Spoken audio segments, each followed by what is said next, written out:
TH Kanakadurga patient పేరు. చాలా serious condition వస్తే ఐసీయూలో పెట్టి పవన్ సార్ చూసారు. డాక్టర్ పవన్ సార్ సజెషన్ వల్ల మాకు అన్ని 2 రోజుల్లో అన్నీ సర్దుకున్న తర్వాత రూమ్‌లో పెట్టి రూమ్ నుంచి రామకృష్ణ సార్‌కి సజెషన్ చేయడం వల్ల అక్కడ సార్ చూసి సర్జరీ పడతదమ్మా. ఈవిడ హ్యాండిక్యాప్డ్ కదా! దానివల్ల మనం కొంచెం ఒక 5, 10 డేస్ చూసి అప్పుడు ఆపరేషన్ చేద్దామన్నారు. ఆపరేషన్ చేశారండి. 100 ఫుల్ సక్సెస్ అయింది. స్టాఫింగ్ నర్స్ కూడా మాకు చాలా సపోర్ట్ చేశారు. ధైర్యంగా ఉండాలమ్మా, భయపడకూడదమ్మా.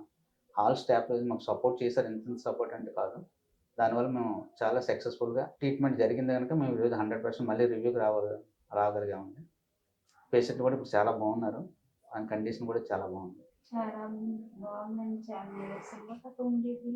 కానీ సిస్టర్స్ గట్రా చాలా బాగా చూసారు. డాక్టర్ కూడా చాలా దగ్గరుండి కేర్‌ఫుల్‌గా చూసుకున్నారండి. ఆరోగ్యం అయితే చాలా బాగుంది. నాకైతే నేను ఇంతలా ఉంటదని అనుకోలేదండి అసల. ఇక్కడికొచ్చినప్పుడైతే చాలా చాలా సీరియస్‌గా అయిపోయిందండి. అసలు నేను ఇలా ఉంటానని కూడా అనుకోలేదండి. కానీ ఈ సారు చాలా బాగా చేశారండి. బాగుంది. ఇప్పుడైతే నా ఆరోగ్యం అయితే కొంచెం బాగా ఉంది. Thank you sir. సార్‌కి thank you. Ramakrishna sir thank you sir. Pavan sir thank you very much sir. మీ సపోర్టింగ్ వల్ల మా పేషెంట్ ఈరోజు ఇంత కండిషన్‌లో ఉన్నారు. Thank you very much.